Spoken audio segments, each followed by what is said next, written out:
Hey everybody, recording a state of the collection at the start of 2020.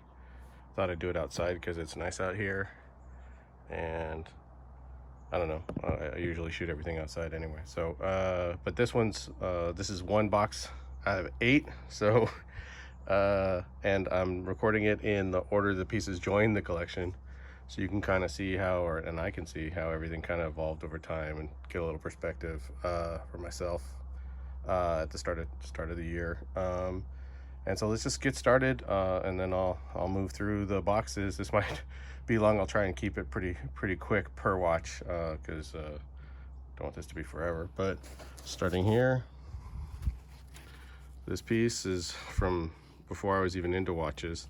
It's a skeletonized Hamilton, and this is from before I had any idea what water resistance was or anything. I just wanted a nice watch, what I thought it was a nice watch at the time, so I went into the local jewelry store, as one did,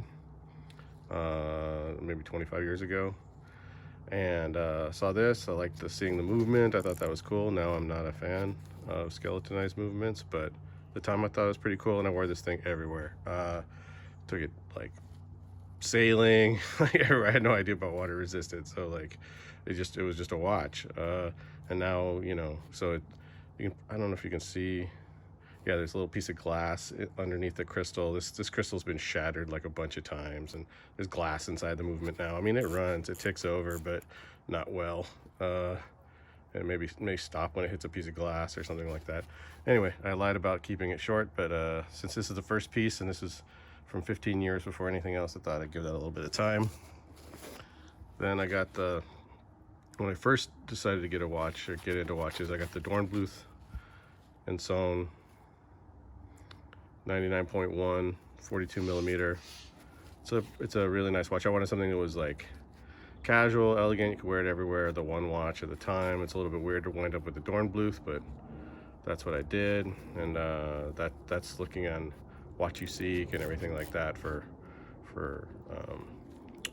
information on watches and what I want to do. So this exposed me to the forums, the Dornbluth. And then while I was doing that, came across Zenith and the Primero. This is the striking tense, which has the wild complication. Oh, wind it a little more. There it goes. Where the second circles the dial. The chrono second circles the dial in 10 seconds. But it kind of judders, which is a little unfortunate, but still really cool watch. And it has I don't know if you can see this, probably not under this light, the silicon parts in the movement, which was, I think, a first for them. But really fell in love with Zenith and the Primero as part of doing my research of this tricolor design and everything. It was really cool, I thought.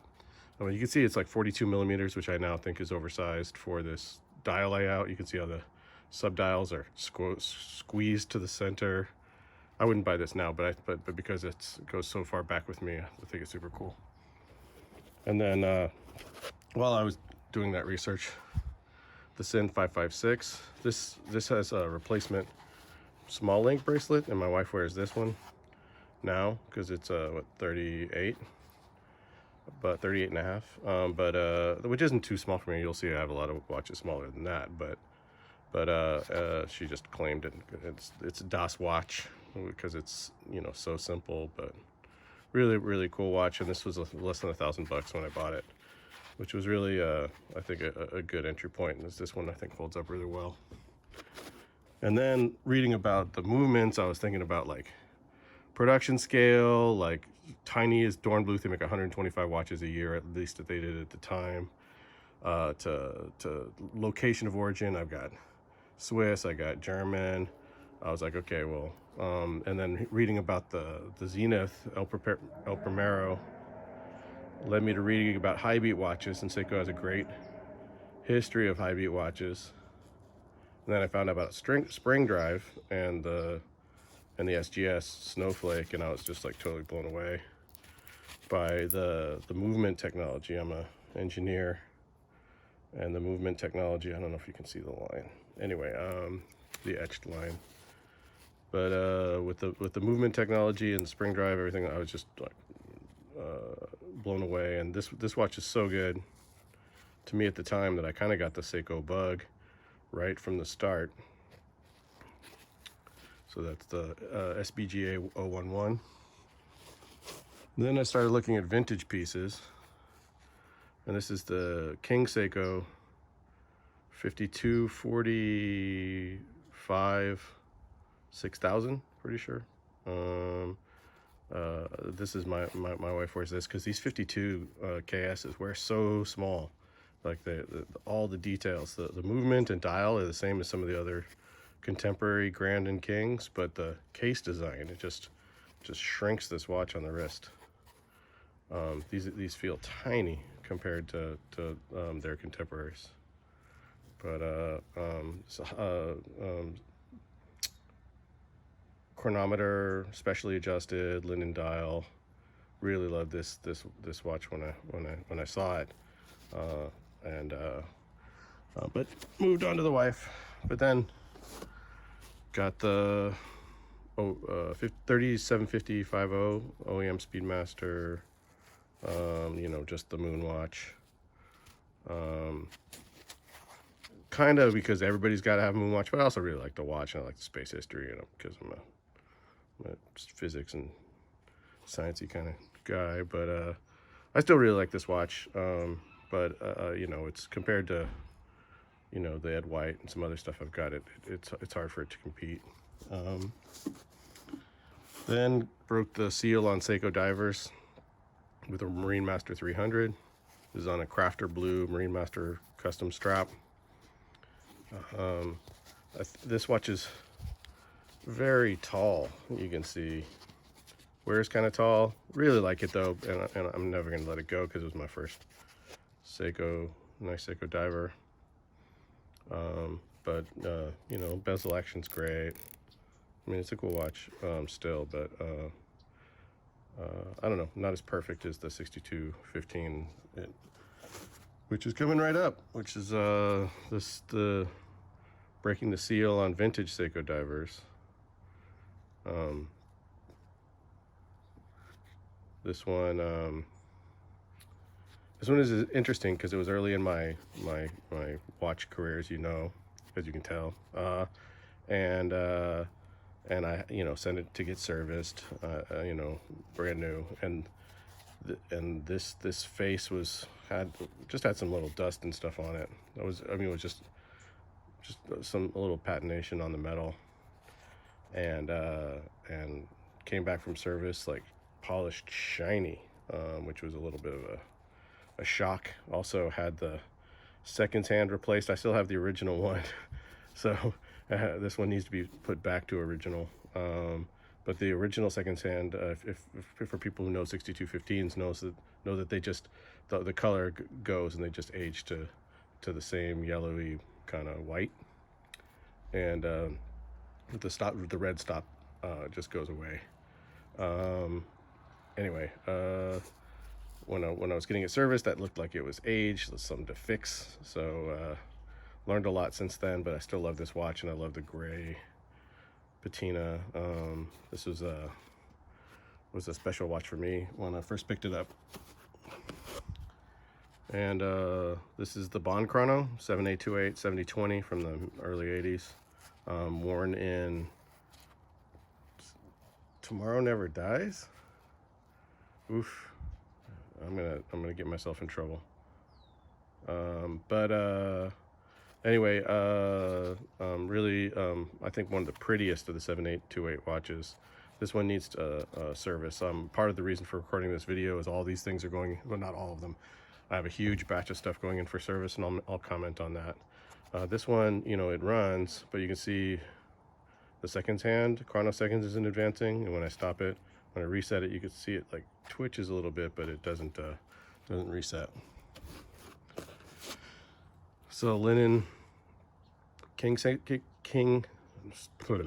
Seiko specially adjusted with a nice linen dial. It's got the Queen. See if I can get that to focus. Crown on the back. Really cool little piece. for the wife, you know. Then being on the forums, looking at Doxa. This is the Doxa sub 750T COSC, one of the 2% or so of 750Ts they sent for certification. It's kind of a it's a big Doxa. It's one of the modern big Doxas, but as far as among the big Doxas, I think it's one of the coolest. Nice fingerprint reflector there. And this is the only Doxa I've actually taken out in the water, diving and so on. Then I broke the seal on the 6139, the Pogue. This is the 6005. I wanted to make sure I got the 2-line resist, you know, same as Colonel William Pogue's Pogue. That was important to me at the time. I'm not sure why. Well, I don't know. It's cool. But I really like this one. Then I got the orange professional diver for the wife, which was a nice pair with the 6215. You can see the sword handsets are very similar. Doesn't quite have the same seconds. The movement on this one is a little bit weird in terms of how it, like, you can see the date is a little tiny window there, and you set it by pulling. It's a puller. You pull the crown out to quick set the date. It's really neat. Seiko did a lot of fun stuff with the crown. I mean, I guess we could talk about the 6139. Most people know this, but you know, you've got you can have the internal rotating bezel on the crown. You can do short pushes to advance the day. You can do, date. You can do long pushes to advance the day. And of course you can set the time as normal. So it's got 4 functions on the one crown.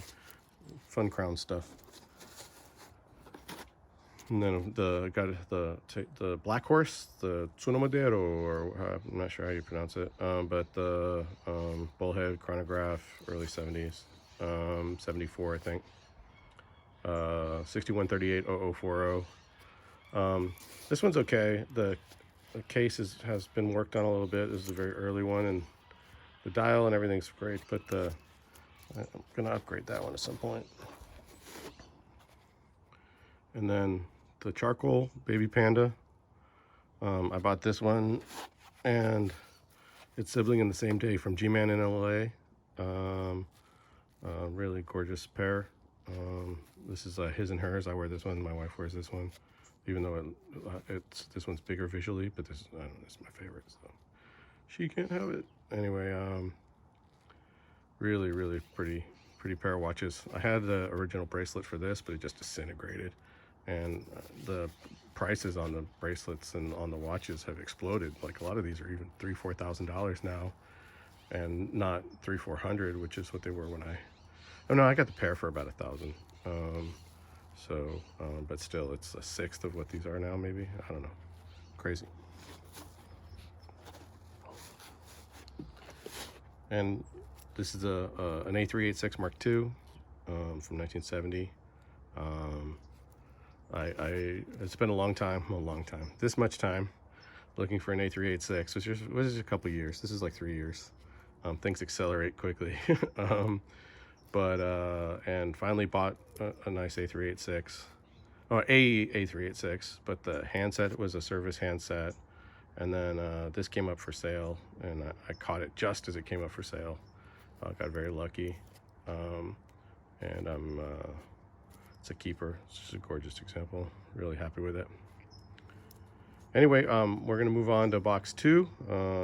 Hopefully this isn't too slow. It looks like about 14 minutes a box. So, oof, that's like an hour and a half. I think I can do better. Here we go. I'm gonna try this like a teleporty kind of thing. We'll see how it goes. Ready? And here we go. It's box 2. That was neat. Hopefully, I'm gonna do some stuff in post. We're doing visual effects. We got it all going. This is the 1964-0010. It's the 44 grammar of design, high beat, ladies hand winder. It's got the Grand Seiko on the back, the GS on the back. This is really cool on one of those Twistoflex or whatever they're, the stretchy bands. My wife loves this one. She's afraid of breaking the band, so she doesn't wear it as much as she would. And this is the first one she like picked for herself, really, although it's not quite her style anymore, maybe. But it's a mother of pearl dial J12 H2423, if I remember. Oh, screwed on the crown, maybe. But diamond markers, mother of pearl. I mean, it's really nice, but it's a little Miami for us. This one, 6105 8000. This is a transitional hacking one, so it's got the 6105B. It's from 1970. Got this from a soldier who was clearing out some of his old the old dive stuff he brought back from Vietnam. And then this is the really a beautiful 6105 8119 1974. This is kind of a perfect example on the original ZLM01 strap. If you look at the back, just, I mean, I guess I've set it down on the counter a couple times, but so Seiko quality here. It's pretty exciting. Commentary, me putting the strap back on, looking at the camera instead of the actual thing itself because I'm stupid. Here we go. Let's see if I can do that better in the future. And looking at these old watches, and I started getting interested in the old Quartz and the old electromechanical watches, the electronic watches. This is a 3102 6000, I think, pretty sure. It's got a really cool kind of almost tension case. This one swoop line. It's a little small, but really cool movement that has a traditional lever escapement regulating time, but the mainspring and winding works have just been replaced by a battery and some electromagnets. Really cool. Love the little almost nuclear symbol. Well, you'll see later, but this one I pulled the battery from just because I don't want it running all the time, because the battery does not last very long. This one I got from the wife. This is a My Neighbor Totoro Seiko Alba. It's got the little Totoro markings up on the top. I don't know, we're big fans of Studio Ghibli, so and I thought this is like maybe the best strap combo I've ever put together. But this is for fun. This one is unbelievable Daini Seikosha 62 Moss 1967 with this crazy brown loom and browning on the bezel and almost like rainbow patina on the dial. This came with like a huge super bubble. Maybe I should have brought it, but super bubble crystal. It just didn't fit that great, and I think it let in just a little bit of moisture. And over the few decades, this kind of, can't even quite see it without magnification. You can see the color, but like it's actually like 3D. This thing's nuts. This is my favorite 62 Mas ever. This one's really cool. It's a watch for the blind, so you can pop up the crystal and read the time manually. Pretty neat. This was I picked this up as when I used to be on the forums a lot, SEWF, and Rish Sushi, so on. But maybe I'll get back on. But they had a $10 watch challenge, and I picked this up for $5.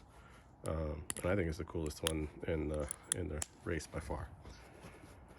It's a proof 6105 on the, what is it, the GL721 waffle, the chocolate bar, vintage chocolate bar. Little bit of loom fringing on the seconds hands, but this is beautiful. Proof transitional 6105. It's a King Seiko special This is the sibling, the 7000 sibling to the 6000 you saw earlier, with a really cool faceted crystal. This is a wrong faceted crystal. I have the right one. The right one is just 3 facets. This one came on this 9-facet crystal, and somebody in the watch fam pointed out that that was the wrong one. So I went looking for the right one. Just haven't replaced it yet because it hasn't been needed service. And this one is the SBGA011 limited edition spring drive diver. 200 of these. As a Cal fan, the blue and gold, it's my go-to game day watch, and it's just a really nice watch that you don't have to worry about too much, unlike the vintage divers and so on. I got on the forums and was like, hey, I need a tuna. What tuna should I get? And the consensus, I think, came down to this, the 7549 7010, which is the first compact quartz tuna, and really the first one that looks like a tuna can. The other ones, you'll see, have black ceramic coated titanium, but this one's just a bezel and steel, and this brushed steel. And this watch is freaking fantastic on the wrist. I bought this with box, manual, everything for $650, which is like the best deal in watches. There may be not that many available at that price. So it was a steal. This is the 2007, I'm sorry, 40th anniversary of the original Doxa sub, T-Graph, bi-compacts, sub 600T Sea Rambler with the screw down pushers, that you can operate up to 100 meters, they say, on this one, not the previous 3 tri-compacts one. But I really like this layout. It's like, looks like an owl, and the Sea Rambler, the silver brushed. I mean, you'll see some more stuff later. But just a huge fan of this Doxa. I think they only made 75 of them, something like that. And this is a Seamaster 300 165024 from 1967. Sword hand Seamaster, with the what's it called, brain fart, the plastic the bezel. Come on, they used to make pool balls from it. It's just the 6542 bezel's the same. It'll come to me and I'll kick myself. Bakelite, god damn it. Anyway, Bakelite. Anyway, stunned with the condition when I found this one. Unfortunately, some of these, see that little plot there, and down here, the 4 got zorched when this thing was at the watchmaker. It broke my heart, but it's still nice. Still a nice example. See if we get the hippocampus out. I don't know if it'll focus on it, but it's on the 1171 bracelet. I like this combo. It's another vintage Grand Seiko. This is the same movement as this one for the wife, but this has a different case design.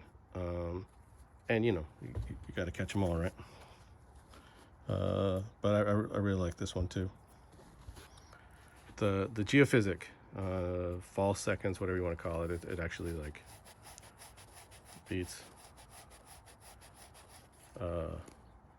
once a tick, not once a second. It's got the big JL geophysic globe calling back to the enameled back on the, or the sticker, I'm sorry, on the back of the original geophysics. I like the kind of Explorer layout, the eggshell dial. This is like a super subtle watch. I really like this one. You can, it's really a go anywhere kind of watch. It's got ceramic bearings. I don't know if you can hear that. I probably can't hear that. But I wish this was a hand winder, not an automatic like the original. But I don't know. It's okay. It's okay that it's automatic. It's an awesome watch. Oh, I'm not going to talk about this too much. Maybe I'll take it. So part of this was I was not going to include any watches that I have up for sale. This one I I listed for sale. I don't know if I'll keep listing it for sale, because I'm a Seiko guy, and this is the Citizen's first diver, the skin diver. Through some really cool scroll work, case back, the auto dater skin diver. This was their first diver from the mid 60s, and you know, anyway, I figured I'd let it go to a citizen collector, but I don't know, I like it a lot. The Art Deco markers are unbelievable. Anyway, I'm gonna stop talking about it. This is, man, when this thing came out of the box, I almost wept. This thing is so pretty. This is the self-dater, the 43999. This one's from 1964. And this is the first watch that include many of the grammar design principles. It was the first one that was Aratsu polished. It's got these big wide lugs, all these planar surfaces. It's not, you know, the distilled expression, or you would call some of the later watches, but anyway, really love the self-dater. I always have. Well, since the time I saw it.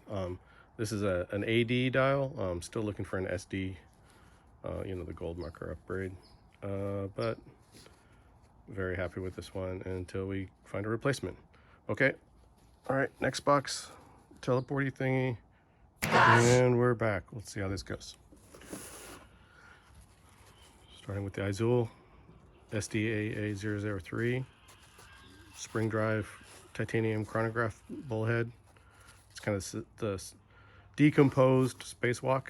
This loses the GMT function, and the Landmasters lose the chronograph. But they only made these for a little bit. Look at these lugs, unbelievable. 24 millimeter, if I remember. But just this kind of cathedral flying, but I haven't seen anything like that on another lug that kind of impressive. Anyway, really neat watch. Didn't make very many of them because they're too big. They're 47 millimeter. Pretty elaborate rotor.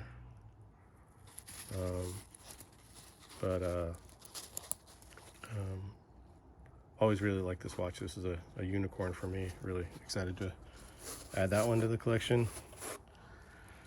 This is the Pan Europe 703 from 1971. It's Hamilton's Hoyer Hamilton Burn caliber 11 chronomatic. Really cool watch. 42 millimeters. Chronograph with a bezel, 100 meter water resistant in 1971 is an outlier, and that it's a Hamilton. You know, it's in red, white, and blue. I really like it, and the kind of, it's not quite periwinkle, but the brushed blue dial. It's just neat.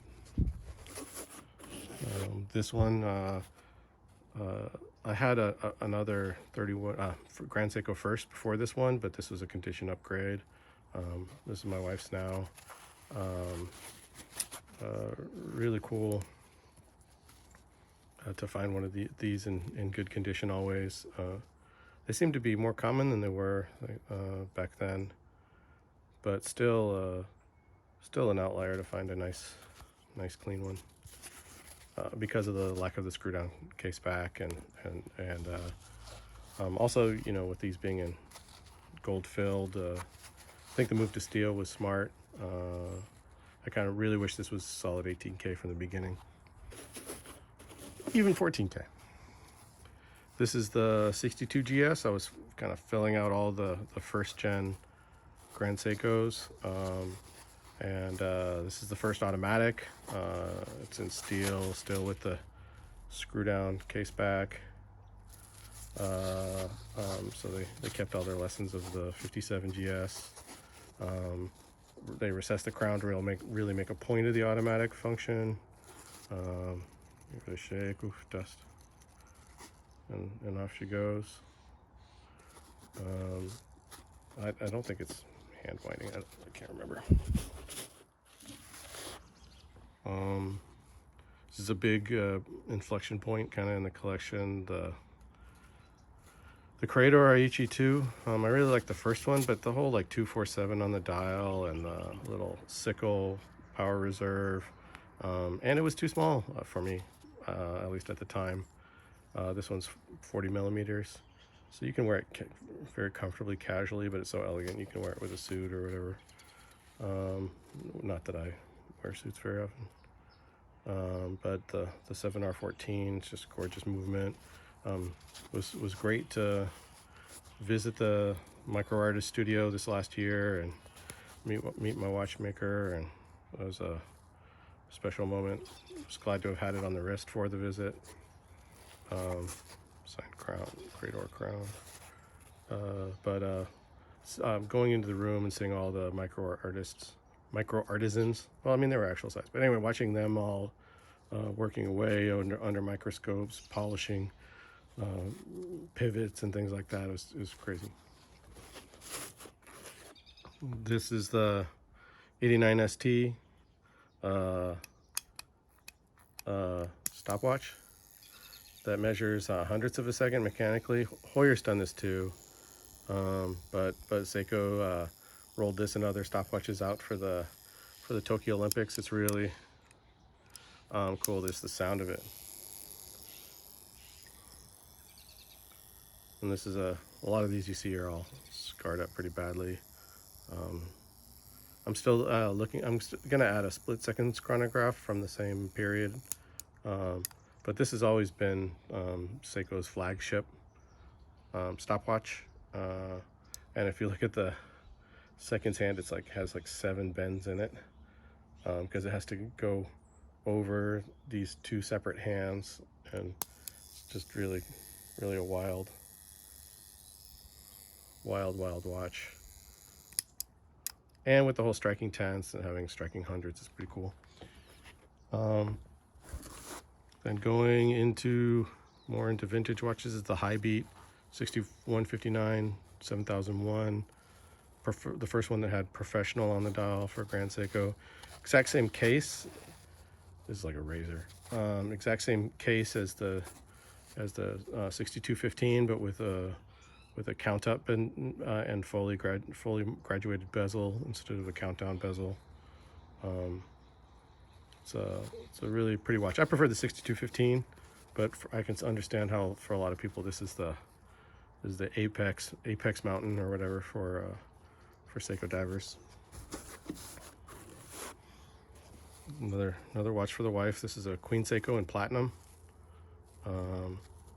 Just a little tiny watch, but it really cool. And seeing nice, Seiko made so many nice references for women. It's really remarkable. If you look at their catalogs, there'll be half the catalog will be women's watches, and including a lot of nice precious metal pieces like this one. This is another big one. This is the Grand Seiko First in solid platinum. Picked up right after, like 2 weeks after picking up this platinum watch for the wife. Really special watch. The crown's is a service crown. I need to get that replaced. I have it, I just haven't replaced it. Well, I have I don't know, it's hard to say. There's an interesting tarnish around the medallion in platinum. I have full box and papers for this. This is definitely an anchor in the collection, and something I only bring out on sunny days like today, because I am paranoid. This was just a kind of an opportunity pickup. So somebody listed it for sale up on the forums. I don't know if you can quite see. The Seiko crowns were the top of the line before the Grand Seikos. That platinum's from 1963, but before the Grand Seikos.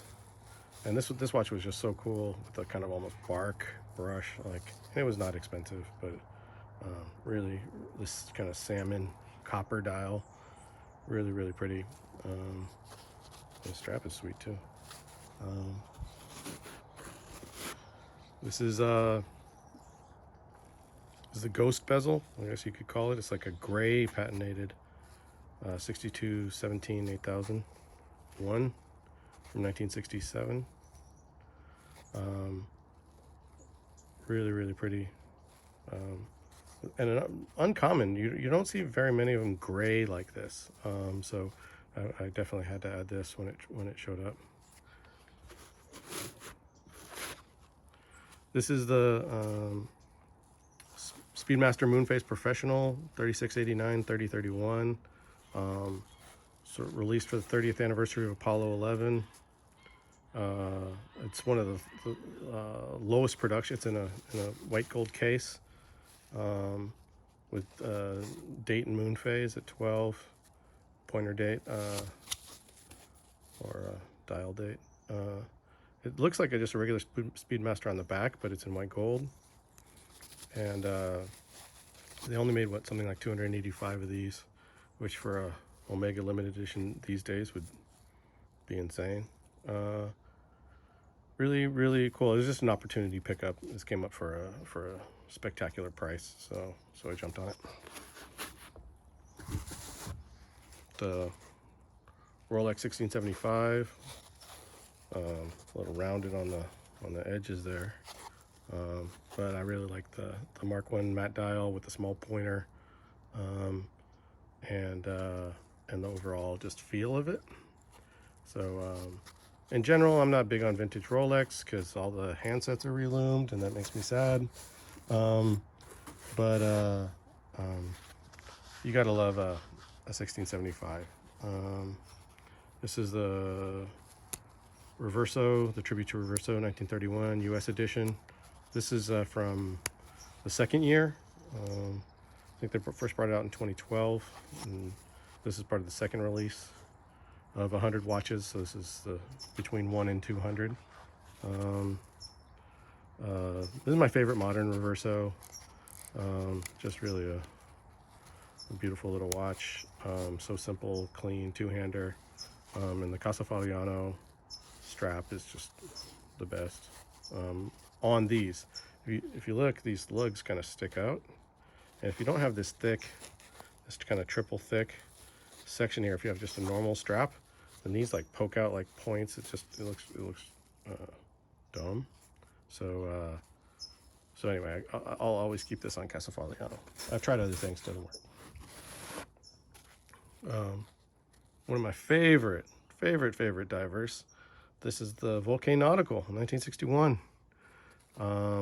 Like really historic watch for setting records on the wrist of Hannes Keller. It's just beautiful. It's got this rotating internal dive table. There's a nice video on how to use that on Vimeo by Hadinky back in the day, which I thought was pretty funny. But really cool watch. Cricket alarm, so we can winding forward, which would normally wind the time. So that's the alarm, winds the alarm. So then you can push this pusher here, and then that can change the alarm time. So you just, and then you can stop it.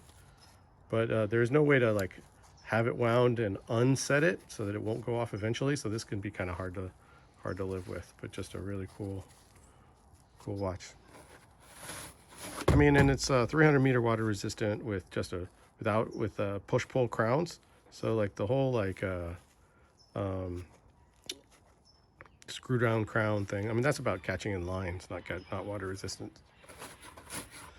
My second tuna, and the big one, the grandfather tuna. Just some little rashing here, but otherwise just a gorgeous grandfather tuna. Almost perfect. Some geese going on up there, some ruckus. I guess it's perils of recording outside. It's on the original buckle. Really a fan. You know, you guys know about the grandfather tuna, right? I mean, it's the first tuna, 1975. Whole like professional diver didn't like the 6159, so they went to the drawing board, brought back a watch with the exact same movement, but with the shroud, with the different gasket design so that the crystal won't blow off, solid case back. You know, I guess there was a solid case back on the 6159 also, but just really changed Seiko's tuna game. Give it a shake. Yeah, we're taking away. This is the Seiko's highest spec ladies watch, vintage ladies watch ever. This is the 19 GS VFA, the 1984-3000. Just really cool, like faceted case, high beat, very finely adjusted. Just spectacular little watch. And not that little. I mean, if you compare to the platinum or I don't know, some of the other ladies' watches earlier. It's a nice size.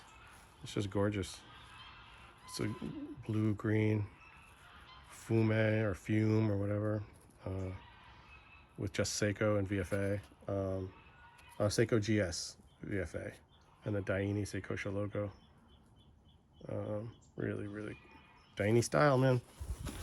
Daini style. Speaking of Daini style, I think this is the self-dater. I'm not self-dater. What are you talking about? There's no date. The liner chronometer. It's the sibling to the self-dater. This is the 46999. Sibling to the 43999. And you can. Oh, that's not out.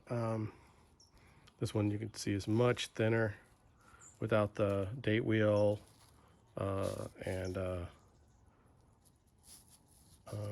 it's got a lot of the same design concepts, lugs, really sharp facets.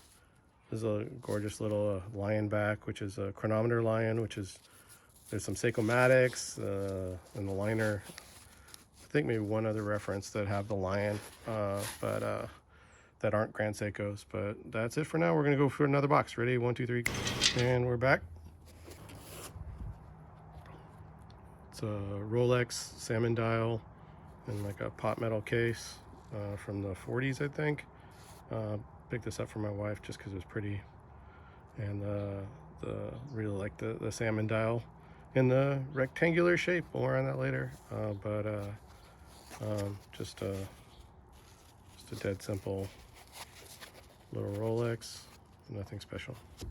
But I mean it's cool and all, but you know, it's the Scuba Pro 6306 7001, I think 78. You know, so it's got the 6306 movement, which is hacking. I had a 6309 earlier, but I let it go. This dial is a little Spartan without this Scuba Pro on it, but I really like this flavor. I really love, and this little coin edge bezel, everything. It's really a cool vintage divers. The turtle, so it's like Apex turtle, the Scuba Pro. I'm gonna move this, and then this is the Grand Seiko, not Grand Seiko, Seiko 3502 9000. So the gold case from 1970. It's the Quartz Astron date. So this is the first Quartz watch ever with a date with any complication other than just the time. And, you know, it's got the little battery hatch. This is the first Seiko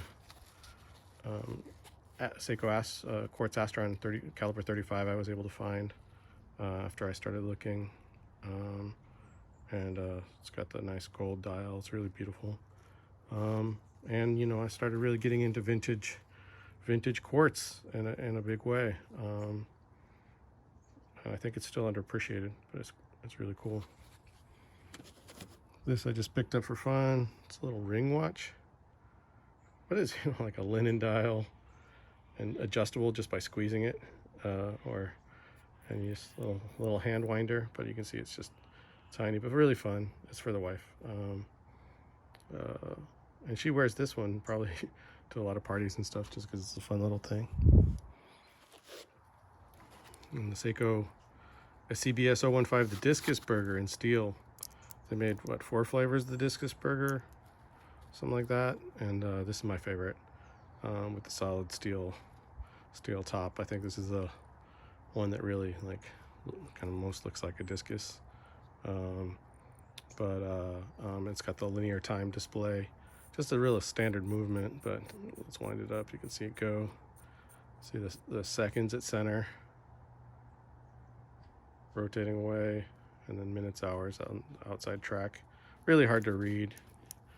Not very practical, but part of the moving design collection, and it's just a design concept. It's the Topper Edition Orts 65, no date. Topper's our local jeweler that has that carries Grand Seiko here, and I like the Orts 65, but it wasn't perfect, and I think they nailed it with this one. The orange tip hands, and the fonts are better, and the layout's better. Made 100 of these. I think this is number 64 because, you know, Power 2 and all that. Number 2 was taken. Really cool. It's a Seamaster Speed. It's a Speed Sonic Seamaster. So it's got the hippocampus back, water resist case. It's got the tuning fork movement. The battery died in this one. I haven't replaced it yet. I hate opening cases, but I'll replace it. I had it serviced, and it's running great. It's just it eats batteries, the tuning forks. But really beautiful gray, blue, and beige lume, and I'm a big fan of the Accutron, you know, tuning fork tech. Looking for the right Accutron right now. And this is another one of my grails I was lucky to add to the collection. This strap's a little, I don't know about this strap, but I'm just playing around. But it's got, this is the counter chronograph, 1964, 5718, 8000. For my Instagram channel, the torch on the back of this is my channel logo. I'm so enamored with this watch because you can see the counter at 12 o'clock advances by 1s with this pusher, advances by 10s with the bottom pusher, but it also auto advances at midnight. So if we pull the crown out, we might have to go around the horn, we'll see. Nope, 4, oh yeah, 3, 2, 2, 2. Sorry, it's hard to see from up here. And tick. Right, so it auto advances at midnight. So you can use it as a grand date, but it's a chronograph, hand wound chronograph, not automatic. Oh, 64, duh. Start, stop, reset, whereas all of its contemporaries were mono pushers. So like this thing's just from space. There's no watch like it before or after. And it's got a unique complication that's relevant to a real world event that was so important for Japan as a country and Seiko as a company. Like this thing's like, I don't know, like really cool. And 64 is pretty early. If you I mean, I think this should be worth $100,000, but that's me. This is the 2220 turquoise dial, white gold dress watch. This bracelet just kind of matches, but it's not original to the watch. I got this for my wife. Kind of looks like a Crador Aichi if you look at the stick markers, double sticks, super sterile, but solid back, 18K white gold case, really cool. They also made this with a jade dial in yellow gold, but like a fully stone dial is pretty wild. This is like one of my favorite watches. This is a 1913 or maybe 15 Laurel. You can see the silvers tarnishing. It's in a 900 silver case.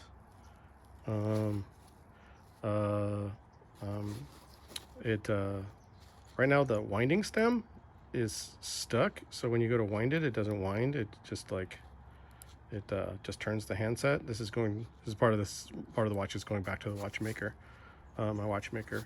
He'll fix it, but this was ticking away happily until the crown problem.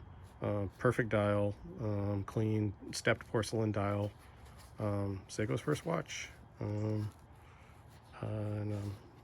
definitely always going to have one of those in the collection. Probably always going to have that one in the collection.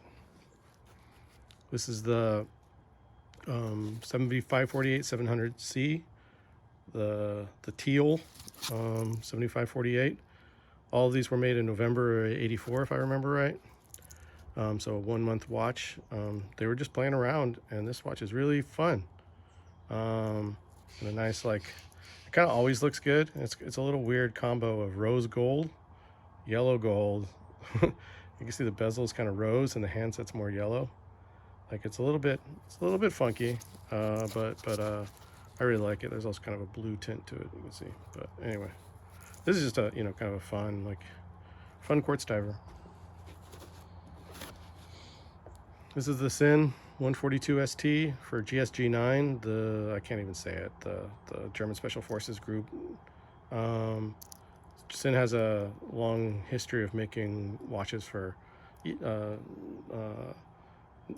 EZMs, mission timers for ZUZ, ZTZ, other kind of groups inside Germany. And this one's really cool. It's got the internal rotating bezel. It's got the, you can rotate up here. It's a Lemania 5100. So it's got the, you see Chronos, I can shake it. You're not going to see chrono minutes move that fast, never mind. So it's got chrono minutes at 12 o'clock. Really cool watch. You probably can't see it. It's a subtle engraving. Yeah, this is the most, like, the slightest engraving I've ever seen. The D1, the space shuttle's on the back. This is the space watch and the first automatic chronograph that was mission equipment, whereas the Pogue was the first one in space at all.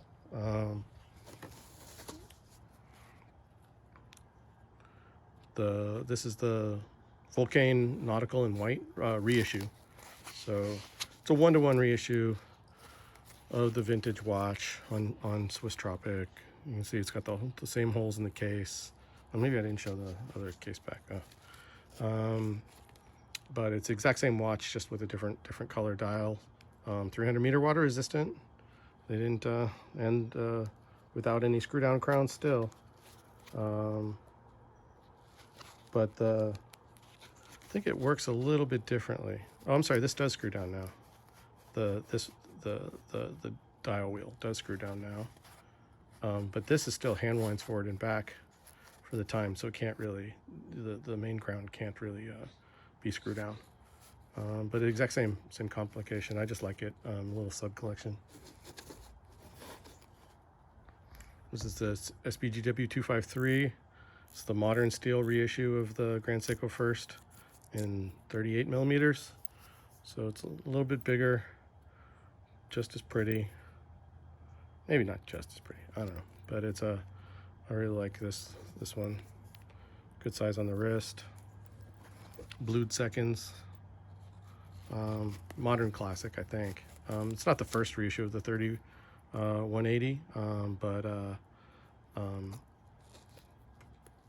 it's the newest, and it's in steel, so it's really nice, durable watch. And all the new reissues are in solid gold, but they're just too spendy for precious metal. This is the Yacht Timer, or the Marine Star S78287090. It's the only one of these yacht timers I've seen that have had this unique font and language at 12 o'clock. Most of them say Yacht Timer Quartz, not just Marine Star. But it's I really like this the 7828 flavor with the Yoda ears and stuff. It's really cool. Like I said, I was getting into vintage quartz, and I bought this as a parts donor for my for a watch to be named later. A watch I let go, sorry. And then this one is doesn't have a battery in it right now, but it's the 3502-9010, so date in steel. This one's from 71. Nice size, beautiful finish. I mean, the sunburst and the markers and everything like that are really high quality. But yeah, the first steel quartz watch. This is a Seiko Spectrum electronic ink watch. You wear it like a cuff, but you can see the display switches between white and black on white. Really cool. Experiment in what might have been the future of watchmaking if it didn't look so cartoony. This is the SLA 017 modern reissue of the 62 Moss. Bezel's not misaligned. You just have to get it to tick right. It goes. Really, it's a little taller than, but they were smart in packaging this thing. The AL35 is a big movement. You know, it's durable, reliable, stable, all those things like that. But compared to the 6217, and it's not too much thicker. They kept the bezel nice and thin, unlike the 025. That one just got the regular thick Marine Master bezel. But this one's really nice. It's got the etched dolphin on the back. I wish they would have engraved this watch, even if it made it a 0.5 millimeter thicker instead of etched it. But I don't know, still really like it. It's a nice reissue. Everybody's talking about this as being $4,000 watch and not worth $4,000. Anybody with a decent relationship with their AD did not pay anywhere close to that. So anyway, really cool. Nice to have a 62 Moss I can take diving. And that's it for this box. Ready to go. And we're back. It looks like our dogs are out here too, so they may be making a little bit of noise. I guess that's what happens when you record outside. This is the Laurel, the year 2000 collection reissue of the original Laurel. It's beautiful on its own, but the biggest thing is it came with 3 straps that are perfect for the vintage Laurel, because these aren't swing lugs, but they're the same width. And it's really, I mean, a pretty watch. My wife wears this one. It's got fixed bars, and I have a collection of Laurel straps until I die. This is the Girard-Perregaux 9444. This is the first quartz watch with an integrated circuit, which greatly improved battery life. And the beat rate on this is 32 kilohertz, which is now the standard. But it's just a beautiful watch in addition to being kind of important. I think this is a sleeper. These do have some value, but I mean, I think this should be, I don't know, 5 times more than it is. Really gorgeous. Grand Seiko 44 GS. Love the compound curve where the like kind of cylinder, like it looks like a barrel cut through this kind of angular gem kind of surface. Just the characteristic Grand Seiko line. Really, really awesome. Big fan of the Tanaka. So this is the Salmon Dial Reverso, 80th anniversary of their 1931 watch. Made 25 of these in white gold. This is for the wife. It's the original dimensions of the original 1931 watch.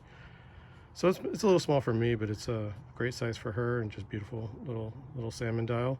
More than a minor upgrade on that pot metal Rolex from the 40s.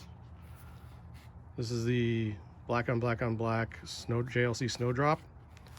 They say it's the first alarm watch with an integrated with a self-winding rotor, but they're see, Snowdrop, but it's got a crazy UFO case. It's like brushed and a faceted crystal. You can see the not crystal, I mean the bezel. It's got the most subtle seconds hand ever. It just disappears. But it's a Memovox alarm movement. Big fan of alarm movements. You can see from my Vulcains, and Tim. This was like you could call this the Maso. Tim Maso was would talk about this watch all the time. Got me interested in it. This is the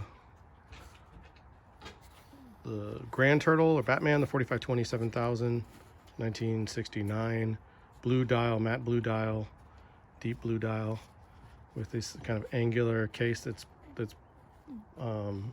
brushed on the sides and polished on the corners. It's really an interesting case, nice and thin, high beat, really pretty watch. I kind of bought this as a to tide me over until I could find a 4580. It's kind of a big brother to this 4520. We'll see one of those in not too long. This is what I describe as the Grail Bellmatic. It's a dolphin back. It's a dolphin back Bellmatic from 1967, which is when all these 20 jewel dolphin backs. This is the first execution of Seiko's first alarm watch. Like I said, I'm a fan of the alarm complication. I had to buy a donor watch to get this bracelet, this original bracelet, and yeah, that's how it fits. It's a little bit weird, but just a cool watch, and it's got the fluted alarm bezel, the alarm puller to set to enable, disable, and then you can push it to push the alarm puller to advance the date. It's cool. Speaking of alarm watches, sensing a theme, this is a really neat one. It's a Vulcain, they call it the Vulcain 1947 replica. This replica has some pretty bad connotations these days, but this was a project that they started in 1967 for the 20th anniversary of the original Vulcain, in 900 silver. You can see it's tarnishing a little bit, more than a little bit. The Vulcain Cricket was a very successful watch for them. Became the watch of presidents and all that. But they decided to have a 20th anniversary reissue with this kind of gilt or gold handset and 12369 and markers. But then they shelved the project halfway through, or not even halfway, into production. They were going to make 200 pieces, and then they stopped it, put the pieces in a drawer, and then almost 50 years later, they pulled the pieces out of the drawer, saw that they had enough cases, handsets, dials to make 30 watches, and the current Cricket movement still worked, so they cased them up and sent them out. So I was really excited to find this. This is number 13 of the 30 or something like that. This is kind of cool. It's the Lady Fancy Pocket, which is pretty cool. I don't know, it's just for fun. It's got a little pendant. It's a little pendant, and it says like Seiko Lady Sports on it. I think Sports Lady, which is really funny. I don't know if this is in focus at all. Sorry about that. But it's just a little funny little like wrecking ball locket thingy. But I don't know. This is for the wife. She's brought it, like, used it like once, but it's fun.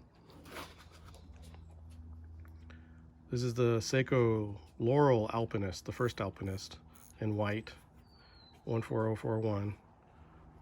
So this was Seiko's first sports watch. It's got loomed hands, loomed dial, screw down case back, water resistance. It's got anti-shock. So I mean, it's got all the elements of a sports watch. It was the first Seiko to do that, and it was made for the weekend warriors, the mountain men. These white dials seem to almost all have this kind of burning from the loom, or from sunlight. But this one, I really like the overall patina on it, and this is a great combo. Hodinkee swatch, the Swadinky or whatever, lint magnet. I don't know. Wanted a System 51. Really, it's the back, the razzle dazzle, like the razzle dazzle camouflage from World War II. That really sold it for me. I've worn this like 3 times. This is a really nice Gen 1 6139 6000 from March 1969, I believe. I think the earliest watches are from February, but this one's from March. But it's really clean, nice, legit, original Gen 1 6139. I was waiting for the right one for a long time. Very happy with this one. This bracelet's a NOS replacement. This clasp is a little bit wrong. I have the original bracelet, original clasp, and the one I have has like Seiko 5 going like, you know, the other direction. But I don't know. I'll just leave this bracelet together instead of parting it. This is my favorite of the VFAs. It's the 4587,000. Not in great shape. You can see this will probably be. I usually try to wait until I find a watch that's good enough condition for me to just keep it how it is. But this one I think I'll actually get worked on. It's got a little crack in the high strength steel. I think lots of these seem to have developed little stress risers due to thermal expansion and contraction over the decades. And it's very hard steel, so eventually it can just crack. But this is like the 5718. This is a watch that came out from space. Like, what is the design language here? Rounded, matte handset, like a rounded case edges, brushed top. Like it's like violates all the grammar of design rules. That's why I love it so much. And that it just says Grand Seiko VFA. I mean Grand Seiko, and then just has the Daini logo. Really cool watch. And with one of the highest spec movements that Seiko ever put in a wristwatch. So there's that too. It's the Ed White on horn rim JB Champion, which is a really cool way to wear this. You can adjust this length tool free. You pull this off, you can move this slider. So it's a one-time fairly annoying operation of getting it set up at the right length, but then it's pretty easy. But the straight lugs, this one's from 1965. Really a beautiful example of an Ed White, which is my favorite Speedmaster reference. This is the this looks like a King Seiko 4999, but it's actually has a modified Grand Seiko movement inside it for ultra high beat operation. This is a 8 hertz or 16 beat per second. It's not really self-starting, but it beats at 57,600 beats per hour. If you see the smoothness of that seconds hand, I don't know if at 30 frames a second this video is recording, if that really comes across.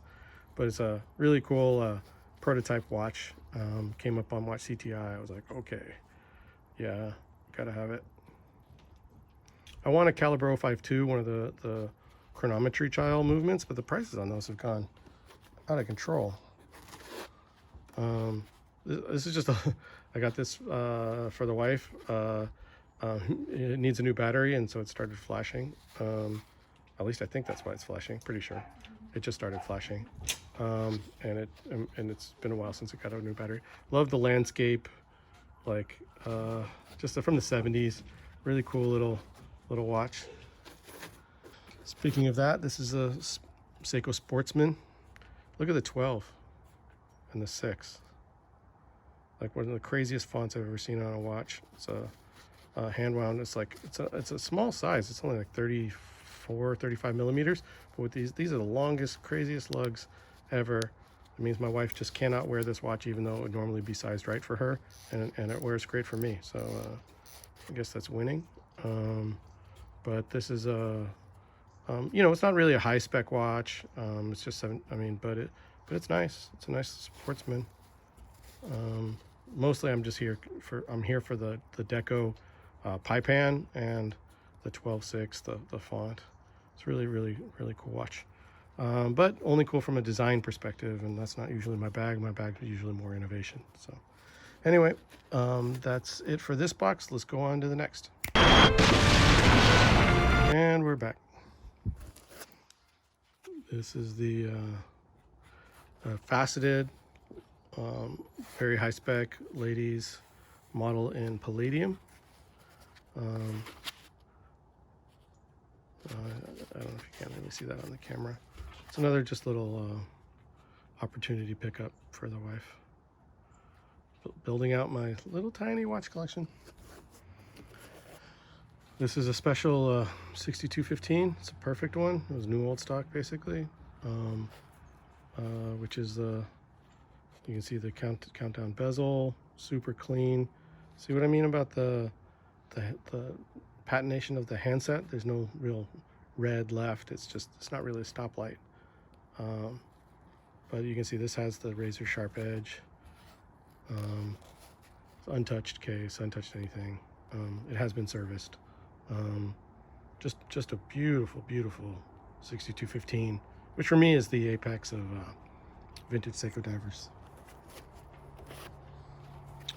This is the tank chronograph. It's some more Daini style for you. It's a flyback chronograph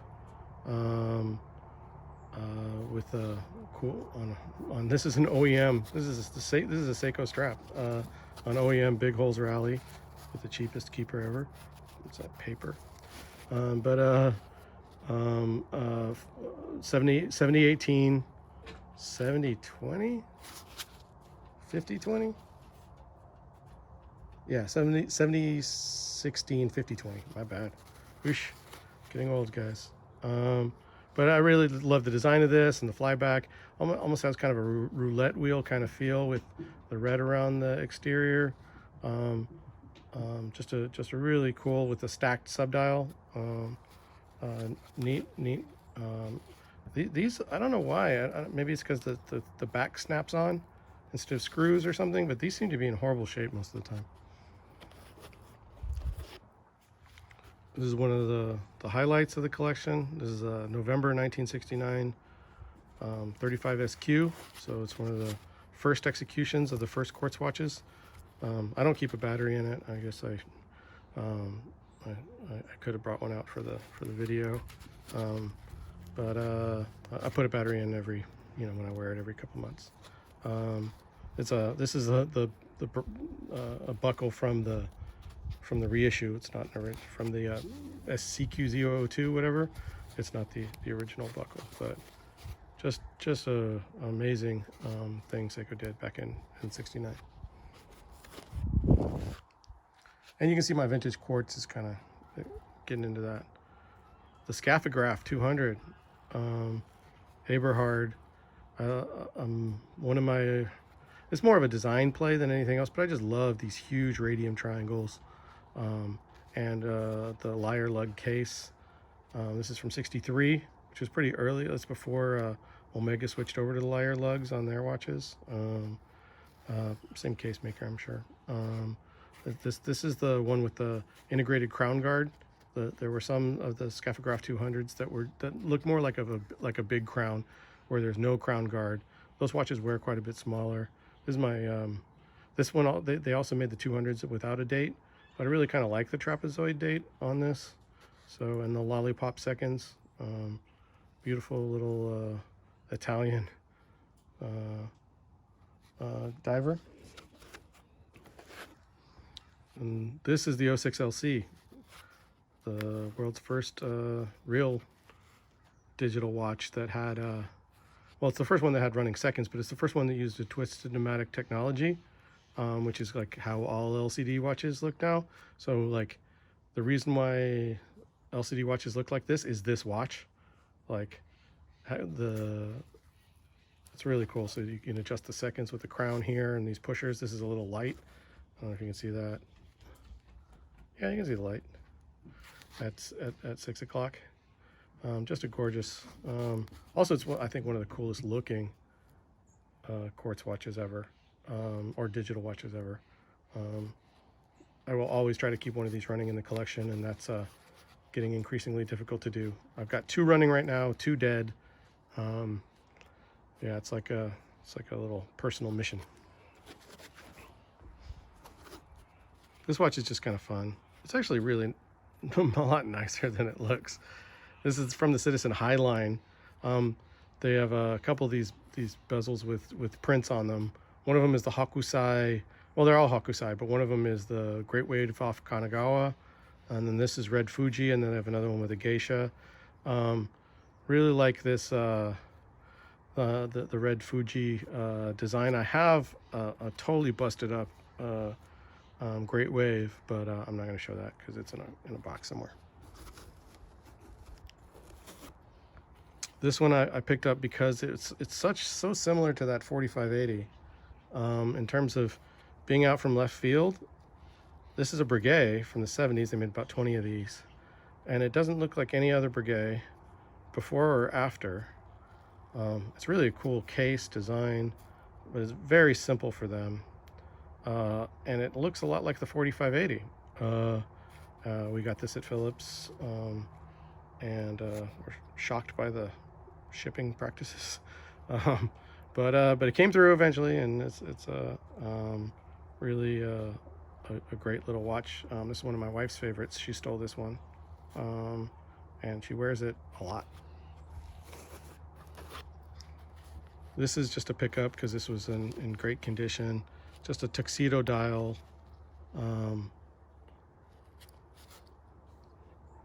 Seiko-matic. Gray and gold. I don't know, I just kind of liked it. And there was an old video they had that had a watch very much like this in it, and I always, from that video, I was just like, oh, what's that? And I think so after spotting it, I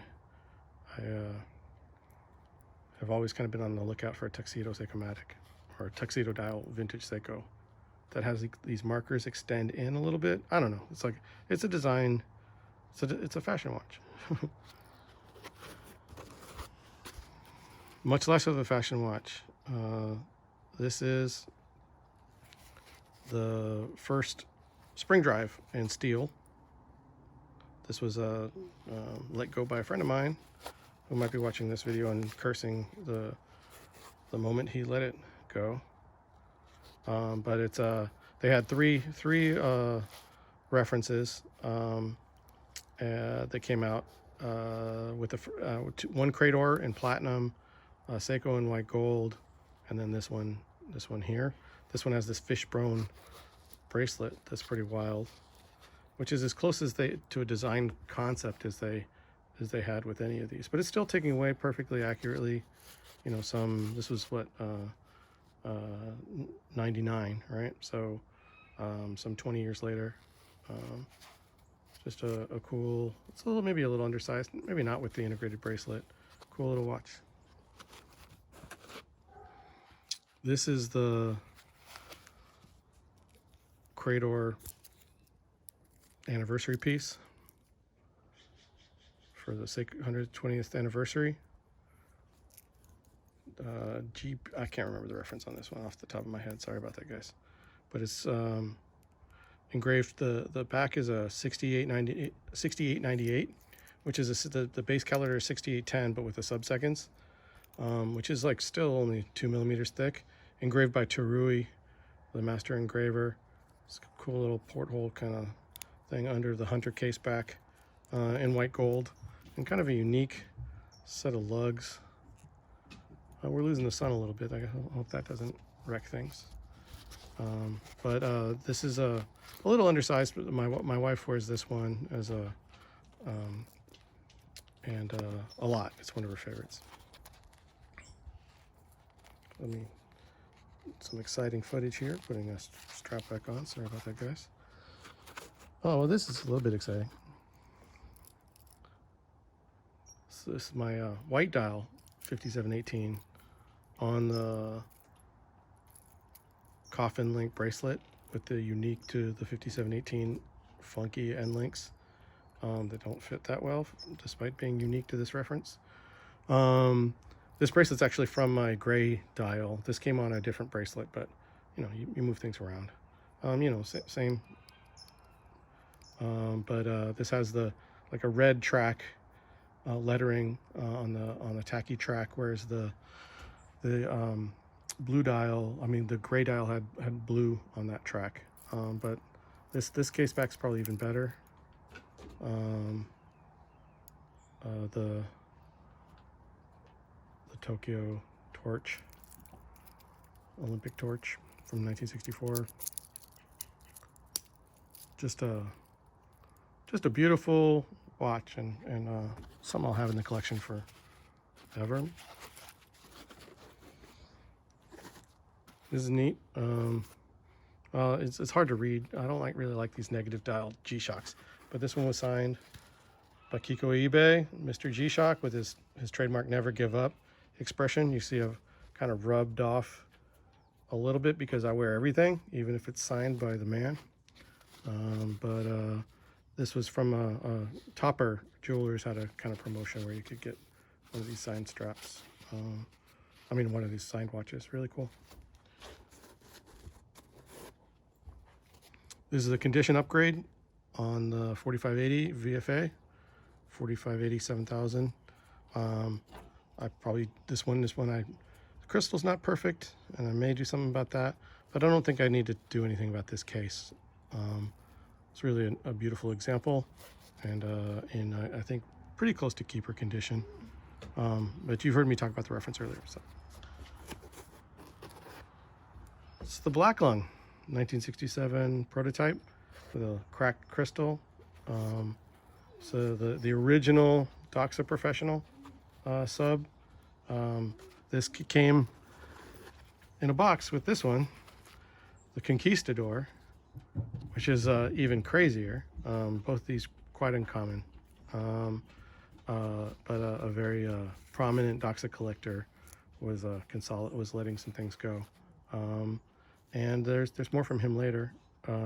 But feel very honored to be able to caretake these vintage Doxas. Big fan of the brand, as you could tell. I got into Doxa very early in the collection, but only was trying to find some of these vintage pieces can take a while, and then when they do happen, you don't know whether to trust them or so on. And with buying the seller, it was great to find somebody who you could trust to watch from. This came from the same guy, and actually, like, I reached out about this first, and then he said, "Well, I'm also letting some of my Doxas go.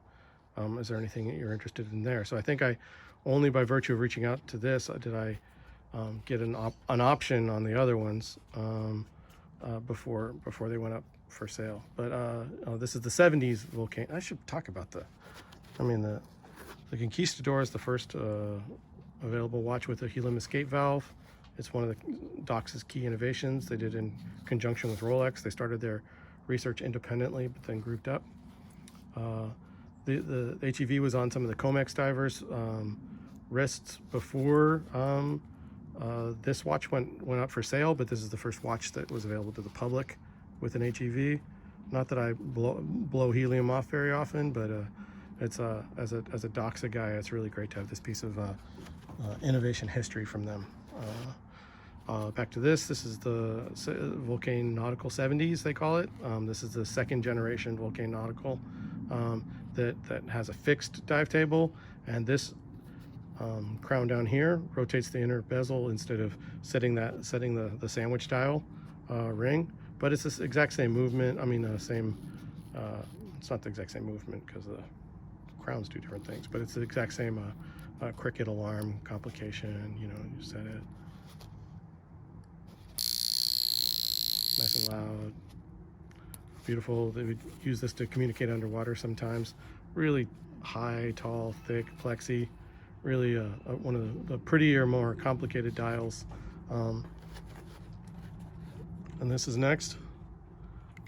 I'm not really big into pocket watches yet, but this is a timekeeper, which was Seiko's earlier pocket watches. This is from the 10s, I think, or the aughts. But really Nice movement for the day. I'm still looking for one of the very first gen timekeepers that are much more ornate handset, but this is a really pretty. You can see this, the logo of the SKS. I guess this is more of a fashion watch. It's another Seiko-matic. Simple, not very complicated, but it's got like this kind of burned patina on it that just really appealed to me. So I guess just kind of picked it up because it was in great shape other than this super dark burned patina. It's maybe hard to capture, but it's really, I think, beautiful. So anyway, that's why I mean it's a fashion watch, rather than having, you know, movement, history, or importance. And next, let's see if this movie magic thing works out. I haven't edited these together yet. I don't know if I will edit them together. I probably should if with a gimmick. Anyway, this is Seikosha Precision from the 40s. Really beautiful step dial, contrasting textures. Lovely little watch. I guess it's a fashion watch. I got this for the wife, but just also is a little piece of history. Another little piece of history. This is from the 20s. The first watches that had Seiko on the dial. This came in and it's just been sitting in a drawer. I haven't gotten it serviced or cleaned up the crystal or anything. But this cool little watch, much smaller than the Seiko Laurel from the 13s. The size reduced. I don't know if that was a win or a loss. These are super small.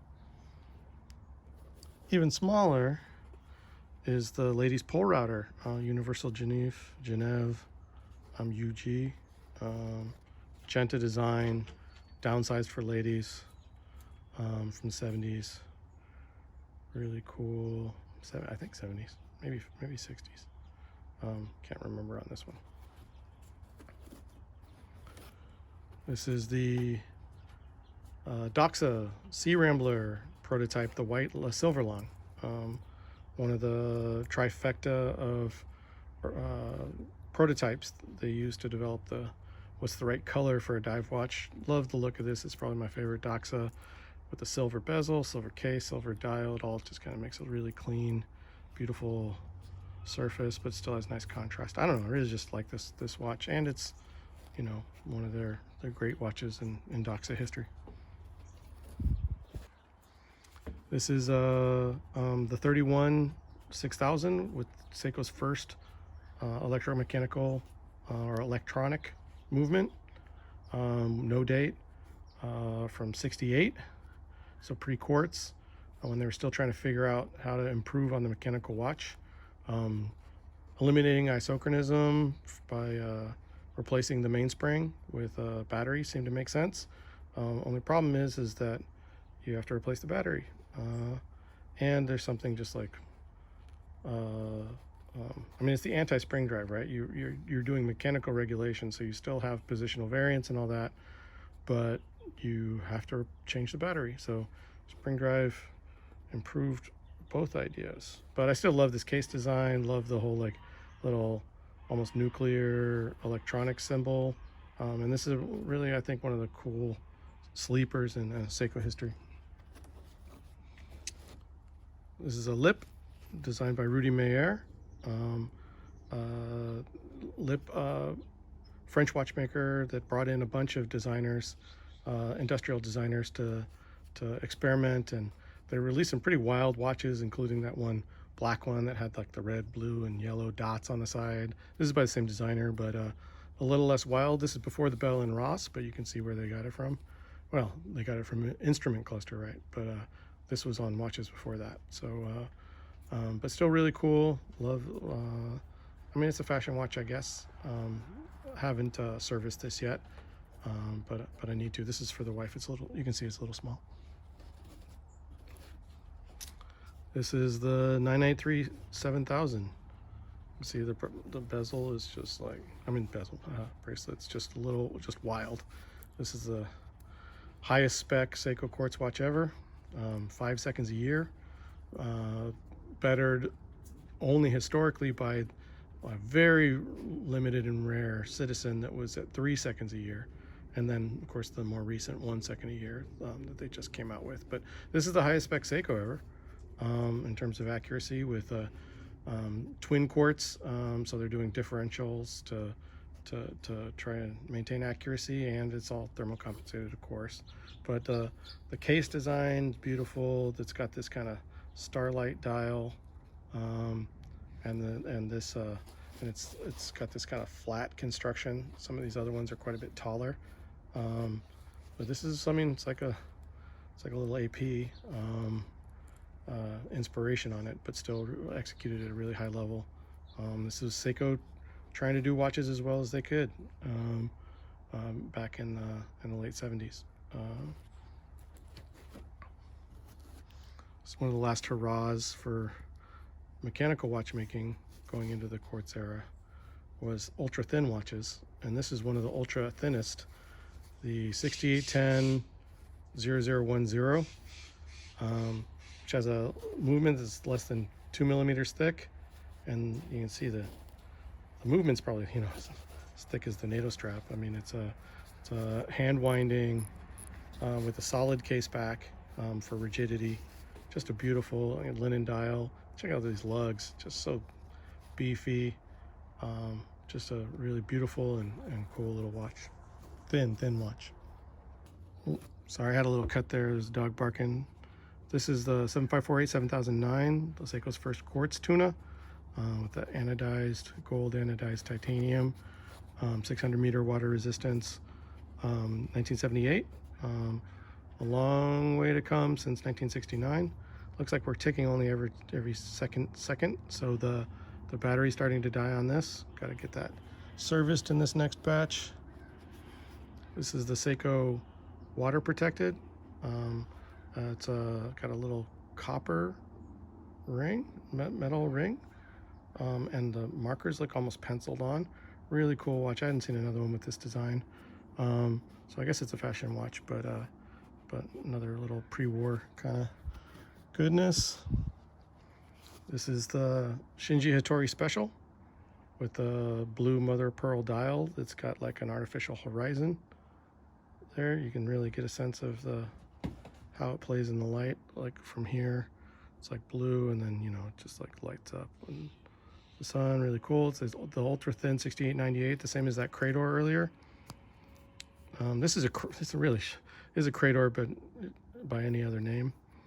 You can see the movement is has a beach scene from Shonan Beach, and these are locations around there, which is where Shinji Hattori would like to go on the weekends. It's got him featured with in glasses saying special thanks. They made 39 of these because 39 is pronounced like Song Q, sounds like thank you, which is pretty adorable.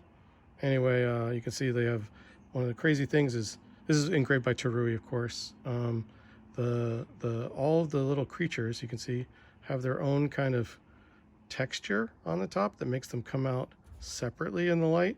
And these like creatures have like personality. Like, I don't know if you can see that shark. It's like got an angry face and real, and I don't know, it's got a real style. You can see the lighthouse, famous lighthouse at Shonan Beach, little seagulls and a sailboat and stuff, all on a plate that's 1/4 millimeter thick.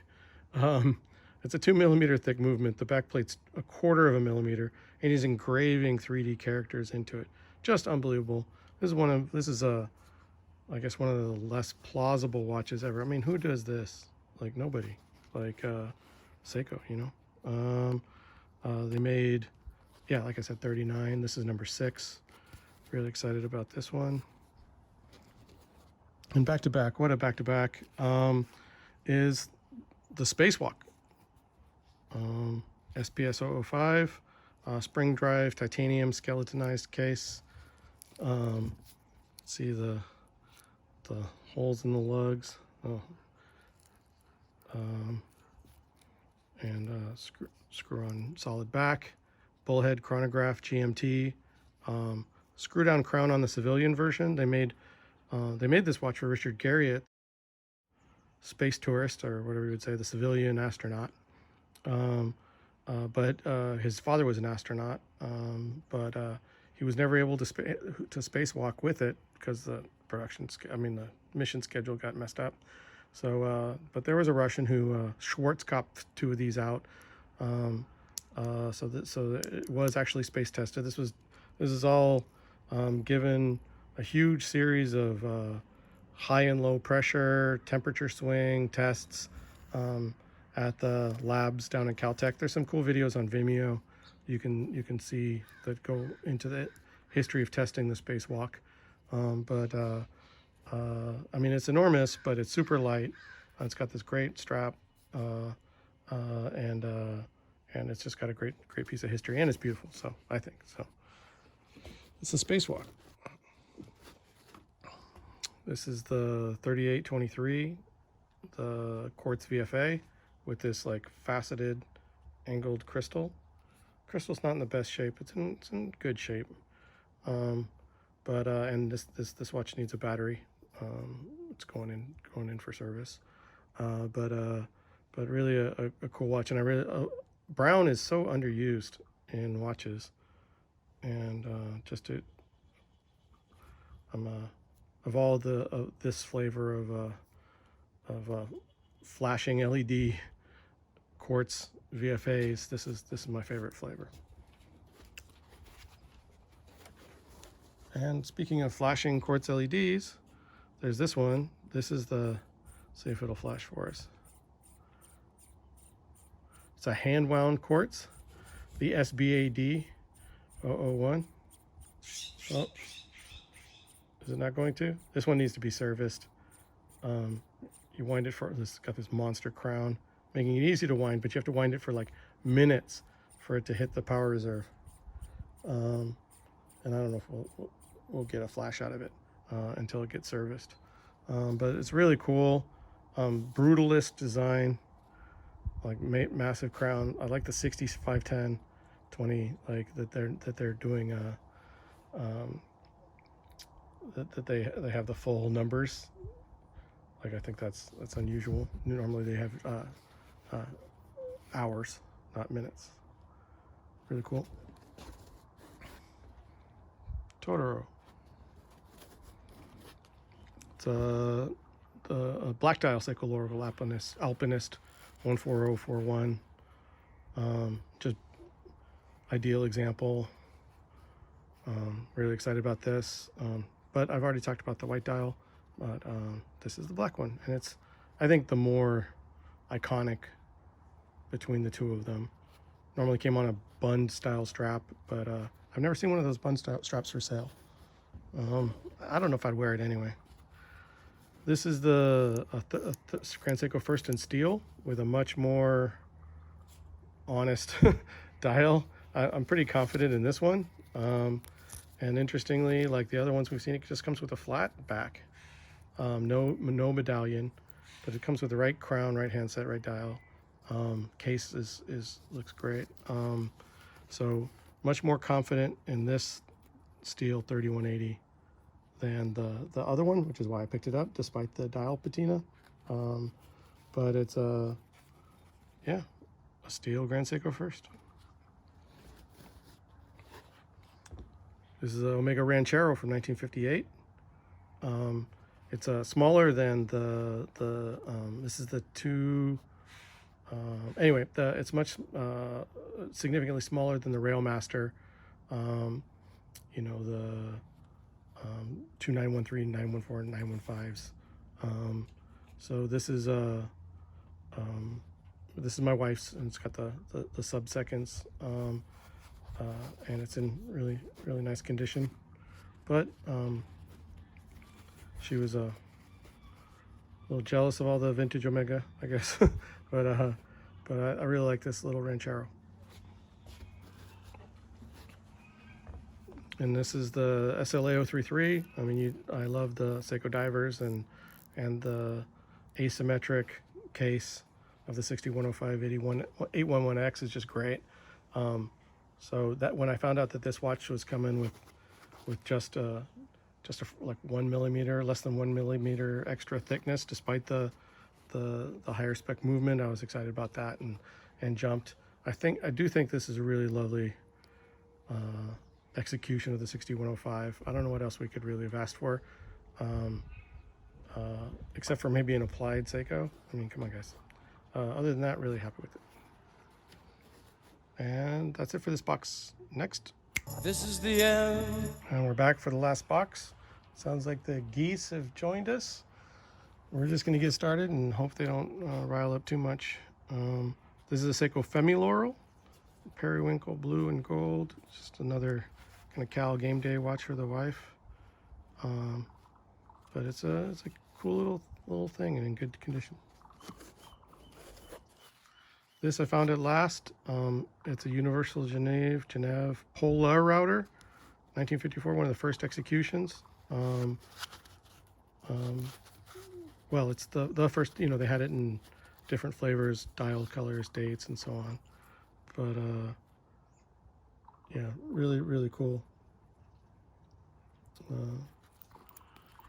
Designed by Genta, you know, that was to celebrate the opening of the polar route for international flights that cut, say, 6-8 hours off the trip from Europe to the West Coast. This took a while coming. It's a small crown in new old stock condition, 62-17-8000 on the original 131.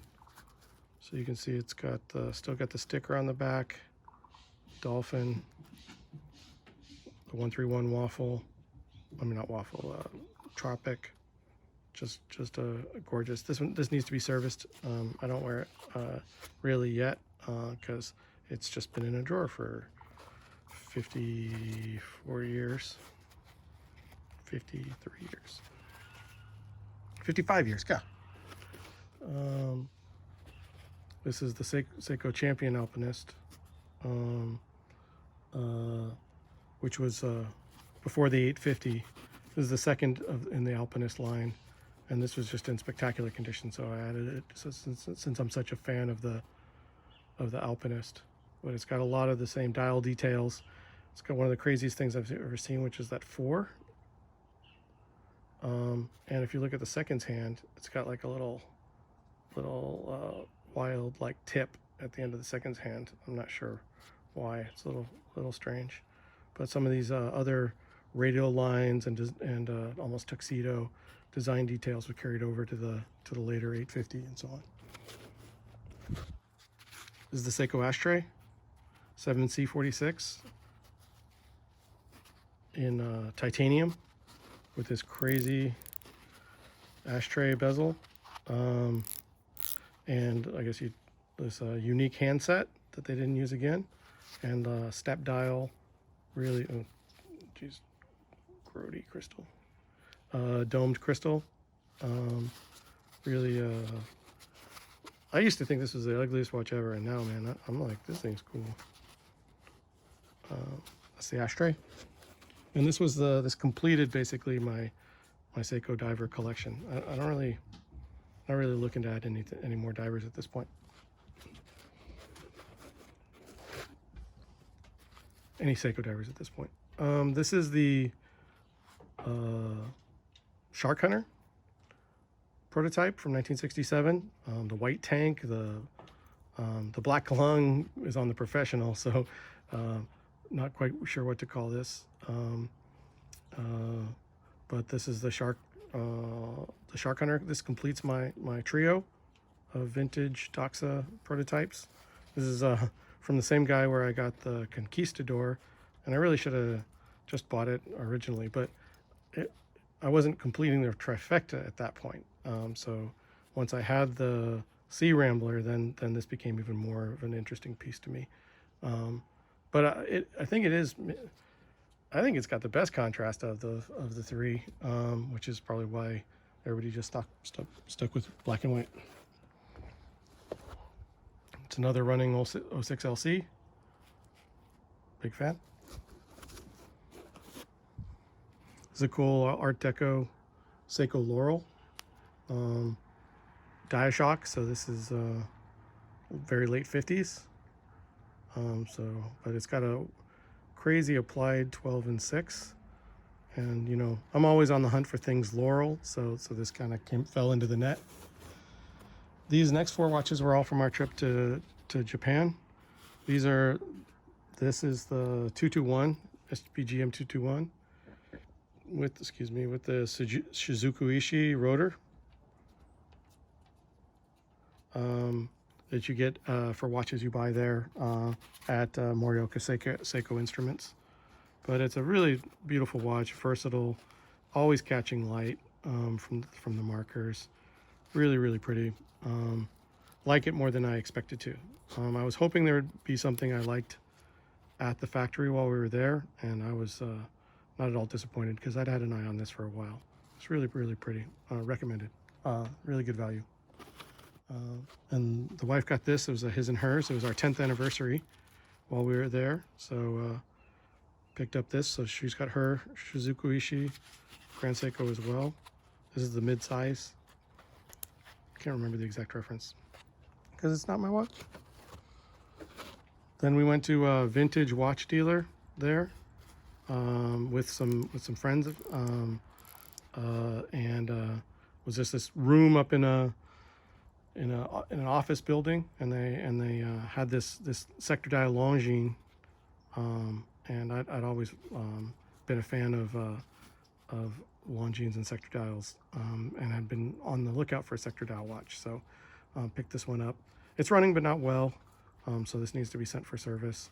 They just reissued this watch like the day I bought this one. They announced the reissue of the Longines Heritage Classic, which is basically this watch, just bigger, and this is from the 30s, so it's a very handsome ladies watch, and an undersized men's watch. Of course, picked this up in the same room for 1/10 the price. This is just a cool stepped deco case, Seiko.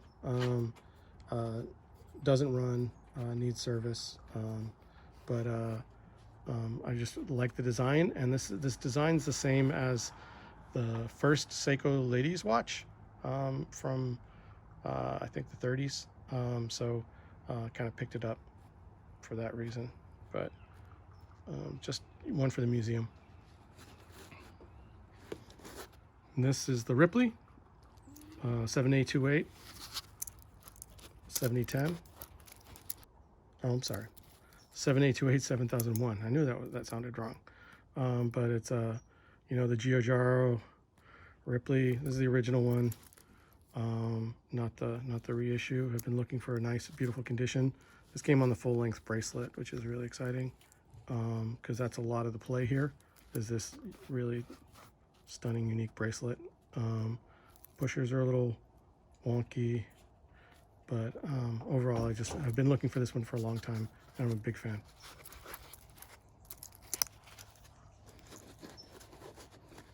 This next one, it's been a long video, starting to fatigue. This one is the Seiko 38 SQ. So from the second generation of Seiko Quartz movements, with kind of this really unique, funky, kind of tall angled case that kind of these kind of curved divots. But love the movement, of course, for its place in history. But mostly, I kind of bought this for the condition, which is very unusual in this condition. It's a rare watch. Has a nice scratch on the crystal, but otherwise, really nice condition, and really like the blue and gray.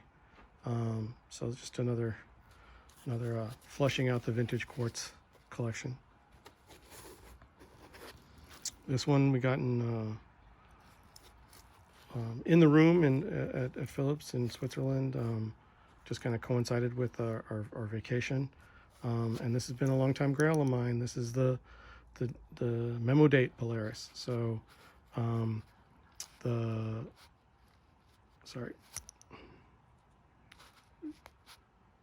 fatiguing. I was like, oh, pull this crown out. The E859 from 1967, one of just a handful of watches made in that year. out of almost 2,000 watches made overall, which was Omega's alarm diver. I mean, Omega, God, JLC's alarm diver after the deep sea. This is, I think, the prettiest watch JLC maybe ever made. It's just gorgeous, and really excited about having the memo date, specifically Polaris. I looked for that specific variant. You can get for the right price. You can get a Memo Vox Polaris all day, but these memo dates are really quite rare. This is one of the, down to the last handful of pickups. This one is the 35 9000, 35 9010. I'm sorry, 1971. No date, so completing the Superfecta top four, the first four Seiko Quartz watches. This one I pulled the battery, but it's in beautiful condition, vintage quartz, one of the first. This is the Morpho Butterfly, 3883 7000, blue dial quartz superior. 10 seconds a year, if I remember right. Maybe not. Maybe it's 5 seconds a month. I can't remember.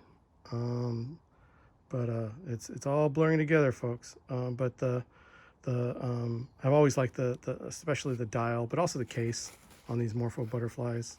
Bracelet isn't right. I'll get a right bracelet at some point. But the dial is in great condition, just beautiful. And interesting, like one of the high spec superior quartz watches from the 70s. Yeah. And finally, you can see a lot of these watches that just got here need service. That's kind of how it goes, right? I only send things for service every couple times a year. And you can see this secondhand is in sad shape. But this is a Seiko Marvel, one of the very first Seiko Marvels, because it's before Diashock, so it's not shock protected. I really like the 12369 Explorer dial markings and the steel case. Marvels played a big role in Seiko's history, being the first time they designed and built every element of the watch in-house. Previously, they'd used derivative movements, or tooling, other designs, elements from other watchmakers. But with the Seiko Marvel, the Seiko was completely in-house, and that brings everything to a close. Sorry, this closed kind of weak. I started getting my information jumbled. I'm sorry about that. But that's the collection, start to finish. Hope you enjoyed, and saw kind of a trend into vintage, and then into vintage quartz, but still having some more touchstones in Swiss and Swiss vintage, especially with that Longines, Memo Date, Polar Router, things like that. I can make a separate video at some point about what's on the list next, but I think that's it for me. Thank you very much. Goodbye.